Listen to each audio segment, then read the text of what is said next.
Cold open. I want you to understand something about theft. Real theft, not the kind that happens in dark alleys, the kind that happens in boardrooms, in broad daylight, with the victim sitting across the table.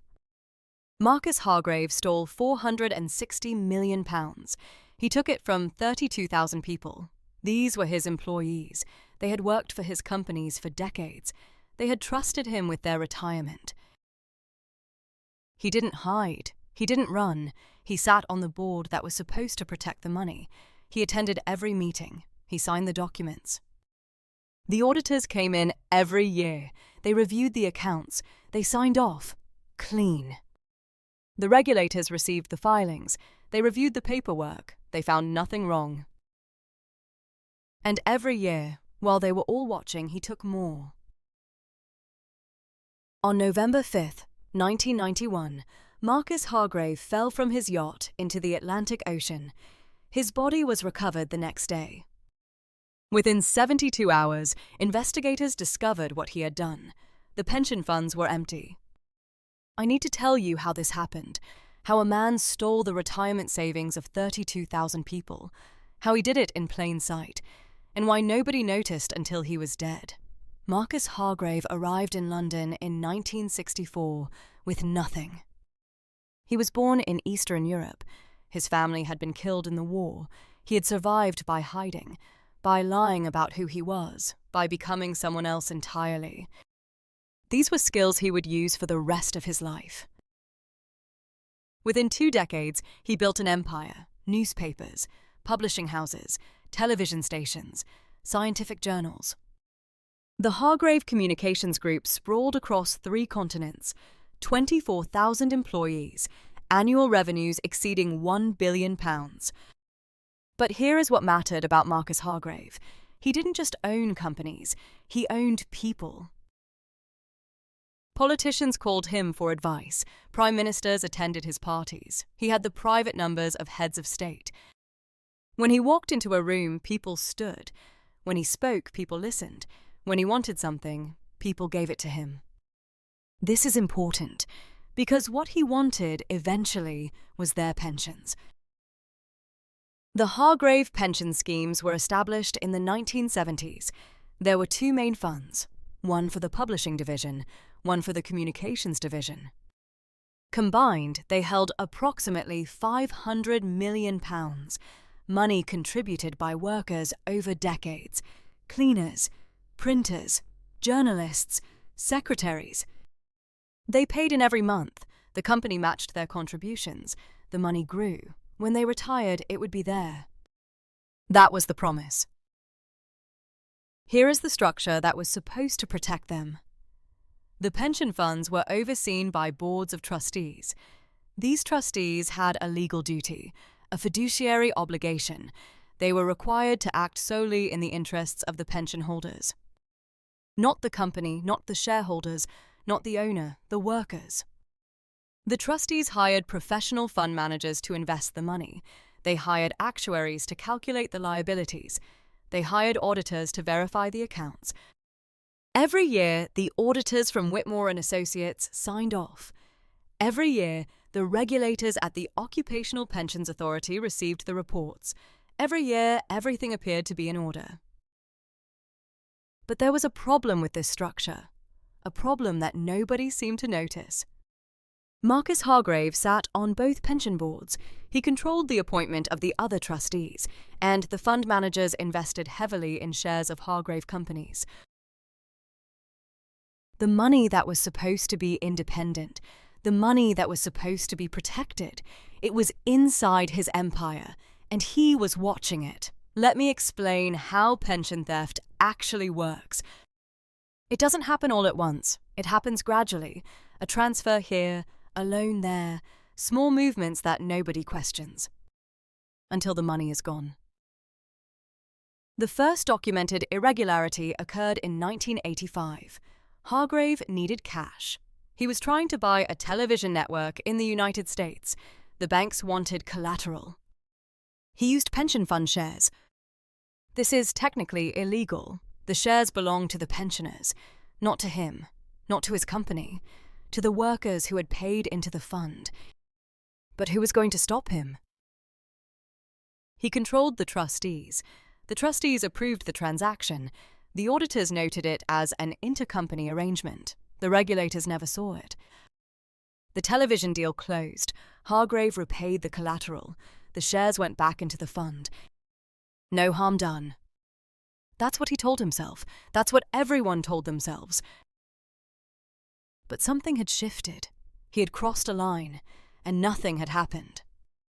The second time was easier. In 1987, the stock market crashed. Hargrave's companies lost $300 million in market value overnight. Creditors called in loans.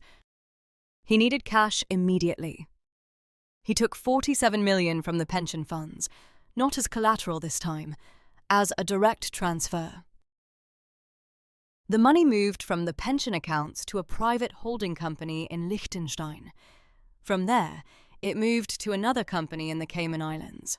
From there, it came back into the main Hargrave Group as investor capital. 3 hops, 3 jurisdictions, and £47 million vanished from the retirement savings of working people. The trustees approved it. They described it as a temporary facility. They expected the money to be returned. It was not returned. Let me tell you about the auditors. Whitmore and Associates had been the Hargrave auditors for 11 years. They signed off on the pension accounts every single year. They never raised a red flag. Here is what I found when I reviewed their working papers. In 1988, a junior auditor named Christine Adler questioned a discrepancy. The pension fund showed an asset, a £30 million investment in a Hargrave subsidiary. But when she tried to verify the value, she couldn't. The subsidiary had no independent revenue, no operations, no employees. It was a shell.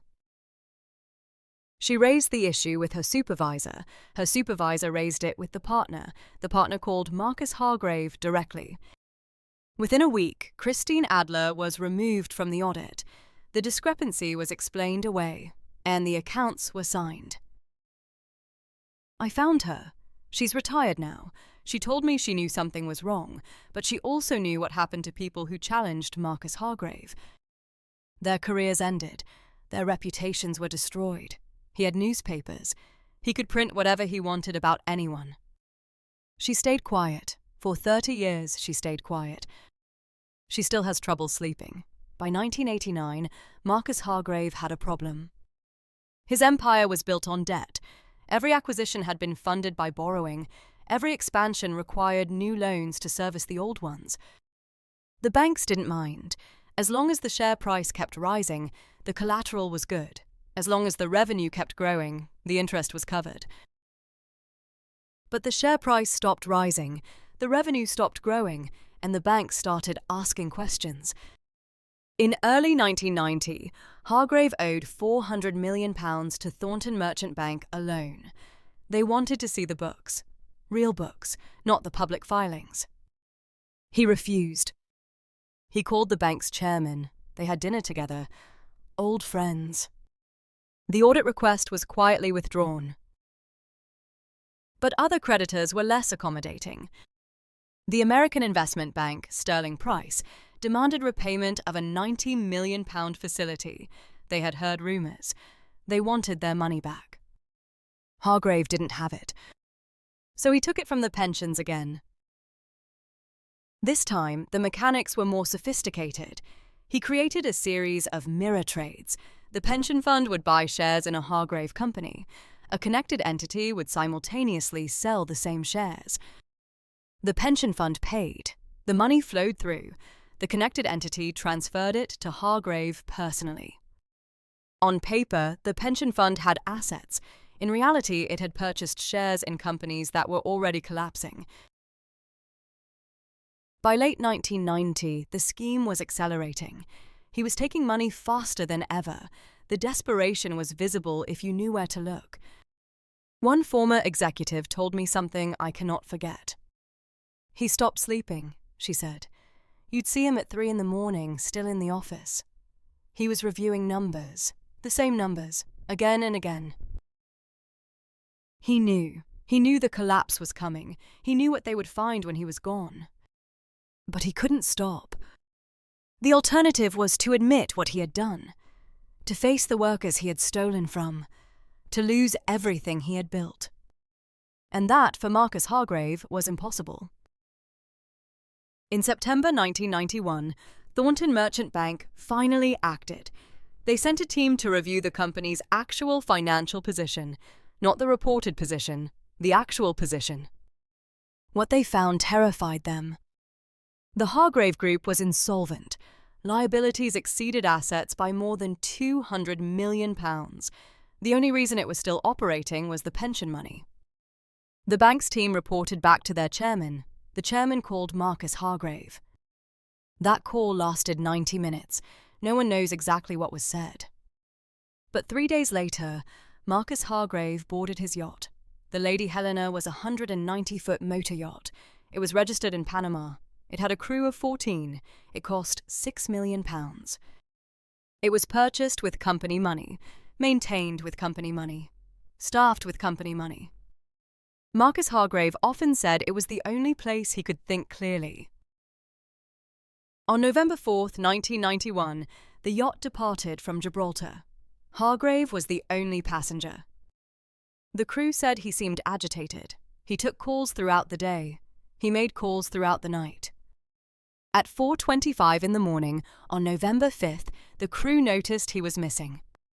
They searched the yacht. They found nothing. His body was recovered from the Atlantic Ocean at 2:15 that afternoon. He was found floating 3 miles from where the yacht had been anchored. The autopsy was conducted in Spain. The official cause of death was drowning. No evidence of violence, no evidence of struggle, no evidence of anything except a man in the water. The question has never been answered. Did he fall? Did he jump? Was he pushed? I have reviewed the evidence. I have spoken to investigators. I have spoken to former crew members. I do not know what happened that night. But I know what happened next. Within hours of the body being identified, the banks moved.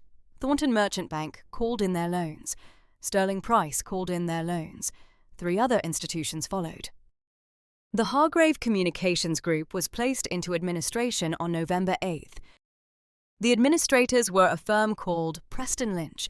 They sent teams to every Hargrave office across 4 countries.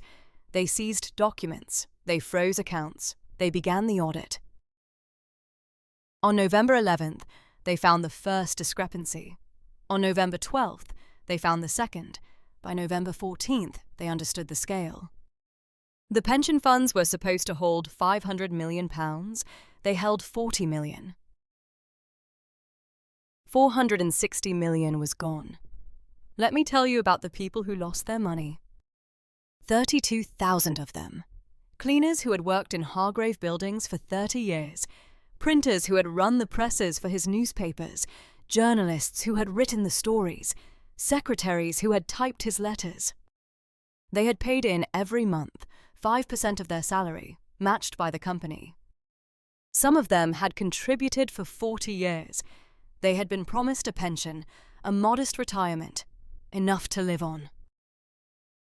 On November 15th, 1991, they learned the truth. Robert Hartley was a compositor. He had worked at one of the Hargrave printing plants for 36 years. He was scheduled to retire in January. His pension was supposed to be £8,000 per year. After the collapse, he received nothing. I spoke to his daughter. He died in 1998. She said the last 7 years of his life were defined by what Hargrave did, the anxiety, the humiliation, the poverty. The government eventually established a compensation scheme. It took 5 years. The pensioners received approximately 30% of what they were owed. 30% after a lifetime of work. Some received less, some received nothing. The details were complicated. The lawyers prospered. But here is what I keep returning to. Where were the guardians? The trustees met quarterly. They reviewed reports prepared by management. They asked few questions. They approved whatever was put in front of them. The auditors came every year.